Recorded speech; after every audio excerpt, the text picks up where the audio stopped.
안녕하세요. 법무법인 대륜입니다. 사람들과 어울리다 보면 갈등이 생겨 다툼으로 번지는 일이 발생하곤 합니다. 다툼이 심각할 경우 폭력으로 이어질 수 있는데요. 갈등의 골이 깊은 상황이거나 술을 마시고 판단 능력이 낮은 상태 등에서 상대방이 폭력을 먼저 휘둘렀고 자기 방어를 위해 마찬가지로 폭력 행위를 행사하는 경우가 있습니다. 흔히 말하는 쌍방폭행입니다.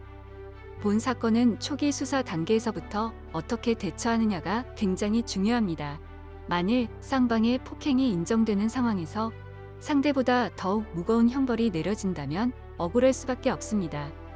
각자 처해진 상황이 다르기 때문에 자신의 상황을 명확하게 판단하여 법적 해결 방안을 찾으셔야 할 텐데요. 본 사건에서 중요한 포인트는 내가 휘두른 폭력이 불법적으로 행사하는 유형력에 맞대응하기 위한 방어 행동이었느냐 아니었느냐가 중요하게 작용됩니다. 즉, 정당방위가 성립되는지를 보는데요.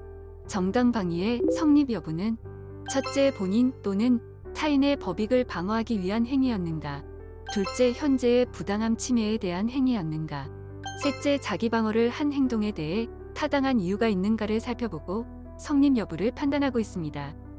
폭행죄는 사람의 신체에 유형력의 행사로 성립하는 범죄입니다. 때리는 행위를 비롯하여 고의적으로 머리카락을 자르거나 몸을 밀치는 행위도 포함되며 얼굴에 담배 연기를 내뿜는 행위 등 모두 폭행죄로 처벌을 받게 될 수 있습니다. 무엇보다 본 행위는 고의성 여부가 중요하며 이때 신체 기능의 일부분을 손상시키거나 외관에 손상을 입히는 상해의 피해까지 입혔다면 단순 폭행에서 상해죄까지 처벌이 가중되어 내려진다는 점 기억하시길 바랍니다. 앞에서 알려드린 단순 폭행죄가 인정된다면 징역 2년 이하 혹은 500만 원 이하의 벌금이 내려질 수 있습니다.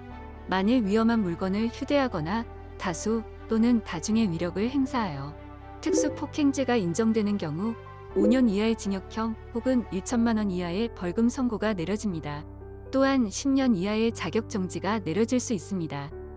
배우자 또는 직계 존속에게 폭력을 행사하여 존속폭행죄가 인정된다면 5년 이하의 징역 또는 700만 원 이하의 벌금이 선고될 수 있습니다. 만일 양측이 동일하게 폭력을 행사하였더라도 상대방이 중상해 또는 사망했다면 쌍방폭행으로 보기 어렵습니다. 또한 반의사불벌죄에 해당되지 않기 때문에 처벌 형량 수위가 더욱 높아질 수 있습니다. 또한 양측 모두 폭행죄 혐의가 인정되는 상황에선 누가 먼저 폭력 행위를 하였는지 보다 누가 더 폭력을 행사하였고 피해를 입혔느냐를 따져 형벌이 다르게 내려질 수 있습니다. 이때 무거운 형벌을 피하기 위해서는 합의금 문제가 빠질 수 없는데요. 사실 합의금과 관련해서 굉장히 많이 문의를 주시는데 합의금을 산정할 때는 치료비에서 약간의 비용을 더해 위자료처럼 전해지는 경우가 많습니다. 대략 전치 일주일은 50만 원에서 100만 원 사이로 되어 있지만 정확한 합의 금액은 과실 비율, 피해 정도, 치료비, 입원 여부 등을 전체적으로 고려하여 상황에 따라 책정됩니다. 끝으로 합의 중에 일방적으로 상대방 측에서 무리한 합의금을 요구하거나 또다시 의견이 맞지 않아 상황이 악화될 수 있습니다. 본 사건은 이처럼 예측하기 어려운 상황이 나올 수 있는 만큼 사건 경험이 많은 전문 법률인과 함께 대안을 마련하는 것을 추천드립니다. 감사합니다.